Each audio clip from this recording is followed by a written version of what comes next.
वालेकुम सही क्या हाल है ठीक हो खैरियत नाल अज सारे नाल मौजूद है जैन मुर्तज़ा यूईटी का स्टूडेंट है। जैन खां दे मैं पहला सेमिस्टर अपना पूरा कर आया हूँ। जैन खां कने हाल खिंदे से किमें रह गई है यूईटी किमें रह गई है पढ़ाई अगला सेमिस्टर कदम कने शुरू थी सी। जैन खां दसे सो सही अल्हम्दुलिल्लाह से पढ़ाई बेहतरीन रह गई है। पहला सेमेस्टर यूईटीएस गुजारे से यो फॉल सेमेस्टर था फॉल 2024 जै अगर बढ़ने इंजीनियर चंगा इंजीनियर बढ़ने और ख़ास तौर पर वाला सिविल वास्ते सिविल इंजीनियर तो यूईटी लाहौर को ज़्यादा कोई भी चंगी यूनिवर्सिटी मेरी नज़र है क्या नहीं पाकिस्तान है टाइम अगर बाई चांस कई बंदे का यूईटी लाहौर एडमिशन नहीं थी ना सिविल तो वो BZU ट्राई करके BZU बड़ी अच्छी यूनिवर्सिटी है सिविल वास्ते। तो टैक्सला अगर कोई वञणु चाहे तो मैकेनिकल इंजीनियरिंग वास्ते टैक्सला यूईटी टैक्सला वञे। बाकी पढ़ी अल्हम्दुलिल्लाह चंगी वेंदी पे अल्लाह दा शुक्र है बस गुजरे आंदो इंशाल्लाह 8 सेमेस्टर गुजरे। ये हुण फीसां शीसां चोखियां लगदन सारे व्यूअर्स को दसो अगर कोई करण दा तरह अगर तरी पहले ये दसो सी पहले ये दसो एक बंदा FSC कर गिंदे उनके बाद जरा है ना वो आदे मैं हुण जरा है ना अपना इंजीनियरिंग करनी है यूनिवर्सिटी पढ़ना है उनके वास्ते केड़ा टेस्ट देना पोसी क्या करना पोसी चोखे पैसे लगसन सारा हिसाब किताब जरा सारे दोस्तों को दसो। ऐसी पहले तो ही हाँ जिले मतलब FSC जिले बंदा करे ना तो आधे या प्री इंजीनियरिंग रखो या प्री मेडिकल मतलब सारी ज़माने रखो मैथ रखो या बायो रखो। लेकिन अजकल ये सिस्टम मुक गए हूँ बायोलॉजी वाले ही करने पर इंजीनियरिंग जिले बंदे की FSC थी वेंदी तो कोशिश करे बंदा FSC चंगे नंबर चाहे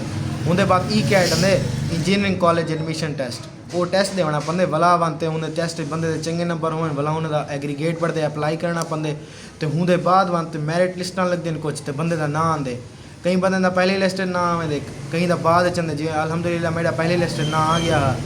जिन्हें पहले लिस्ट ना आवे तो वेंदे डायरेक्ट फीसां जमा करेंदे अपने कागजात वगैरह सारे फॉर्मेलिटीज़ पूरियां करेंदे जिन्हें नहीं आंदा जिवें कि बे डिपार्टमेंट च आवे तो वो भला भी फीस अगर जमा करवा देंगे तो भला उनके बाद ब्याह लिस्टां ही लगदियां पियां तो मैरिट जरा घट थी आंदे भला उनका ना भला आवे लेकिन ज़रूरी कह नहीं जो हर बाल का वाला बाद ना आवे अगर कि बाल मैरिट एग्रीगेट घट पड़ता पे तो कोशिश करो भी यूनिवर्सिटी ट्राई करे चाहिए ना तो पैसे ज़्यादा ही होंगे मतलब पैसे क्या नहीं बुला लेते अगर जिले बंदा दे गिने बोला हूँ फील्ड थोड़ा ना थी वे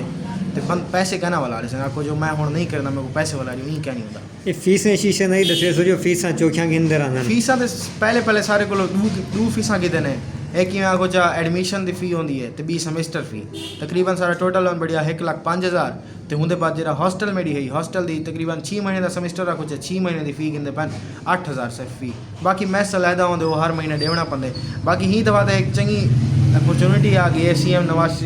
इंदे को मरियम नवाज साहब को उन्हें स्कॉलरशिप दी हुनार स्कॉलरशिप तकरीबन पहले सेमेस्टर की सारी फी वाला रही ने 1,05,000 जेरा ही आ तो बाकी 8 सेमेस्टर ही मुफ्त आई समझ पढ़ने लेकिन उनके वास्ते कुछ पर वही हैं शर्त ही हैं जो मतलब 3 CGPA थोड़ा आवे तो कई तुसा सब्जेक्ट कई सेमेस्टर फेल ही ना थी ना तो अगर फेल थी सो तो वाला तो पैसे जेरे तो मिलियन पहले सेमेस्टर वाले तुसा वाला रहे सो सिर्फ पहले सेमेस्टर वाले ना ये समझो तुसा 8 सेमेस्टर थोड़े गुजर गए थोड़ा CGPA 3 नहीं बढ़िया तो पीछे सारे 8 सेमेस्टर की 6 लाख जी फीस है वाला रहे अगर कि बंदे की स्कॉलरशिप नहीं लगती तो पहले सेमेस्टर की फी तो यह हो सी तकरीबन ही साल तो यह आई बाकी अगले साल शायद वधा दें घाट कर दें कोई पता नहीं। लेकिन जी मेरी दूसरी सेमेस्टर की फी बढ़ती पी अगर मेरी स्कॉलरशिप बाई चांस ना लगे तो 65,000 बढ़ती पी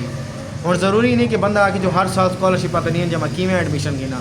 तो ये जरूरी क्या नहीं फी कंसेशन होनी है अपन स्प्रिंग एडमिशन थी पन स्प्रिंग एडमिशन तो होंदे वास्ते फी कंसेशन नहीं पी है मेरी तकरीबन ही स्कॉलरशिप को पहले 30% फी कंसेशन थी गई कुछ माने 50 थी यही मतलब यहाँ आते HEC की तरफ पूरी स्कॉलरशिप आते तो स्कॉलरशिप ही लगती है तो ना होने बाद कुछ वजीफा ही दें कि बंदा अपने जो खर्चे होंगे कागज पेंसिल वगैरह गिन गिनते वही गिन सके। सिविल इंजीनियर करने के बाद बंदा वाला नौकरियां वास्ते कितना अप्लाई कर सकते केरे नौकरियां वास्ते है अगर बंदे को शौक है जो मैं बाहर वजा तो बाहर वजे पे गल्फ कंट्रीज मतलब सारी जबान जी सऊदी अरब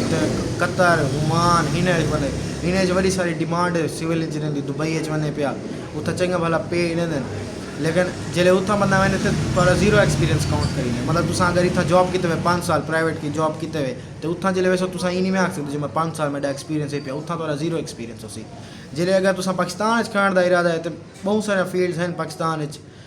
पहले तो गाल ये है बंदा ग्रेजुएशन के बाद CSS कर सकते इतने हर बंदा ही कर देंगे लेकिन सिविल इंजीनियरिंग जरा करें तो CSS क्यों करे सी उनके वास्ते इरीगेशन दियाँ सीट्स आंदियां कुछ तो वाला नेस्पाक दियाँ आंदियां CNW दियां आंदियां STO बनाने दियां ਉਹਦੇ ਨਾਲ ਬੰਦਾ ਢੇਰ ਸਾਰੇ ਅਪਲਾਈ ਕਰ ਸਕਦੇ ਹੋਣੀਆਂ ਪਿਆ ਇਰੀਗੇਸ਼ਨ ਦਾ ਸੀਟਾਂ ਤਕਰੀਬਨ ਕੋਈ 50-60 STO ਦੀਆਂ ਹਾਲੀ ਖਾਲੀ ਪੈਣ ਤੇ CNWH ਇਵੇਂ ਨਿਜ਼ਾਮ ਹੈ ਉਹਦੇ 'ਚ ਤਕਰੀਬਨ ਢੇਰ ਸਾਰੇ ਸੀਟਾਂ ਖਾਲੀ ਪੈਣ ਬੰਦਾ ਅਪਲਾਈ ਕਰ ਸਕਦੇ ਅਲਹਮਦੁਲਿल्लाह ਮੇਰਾ ਇਰਾਦਾ ਇਵੇਂ ਜੋ ਮੈਂ ਅਪਲਾਈ ਕਰੇ ਸਾਂ ਇਨਸ਼ਾਅੱਲਾ ਤੁਹਾਡੇ ਦੋਈ ਨਾਲ ਜ਼ਰੂਰ ਕਾਮਯਾਬ ਥੀ ਸੂੰ ਬਸ ਦੋਈਆਂ 'ਚ ਯਾਦ ਰੱਖਣਾ जी दोस्तों ये सारा अज का व्लॉग है जो UET विच सिविल इंजीनियरिंग के हवाले नाल मालूमात तो दी से मज़ीद ही तरह वीडियो देखने वास्ते जो रहना सारा YouTube चैनल सब्सक्राइब करो फॉलो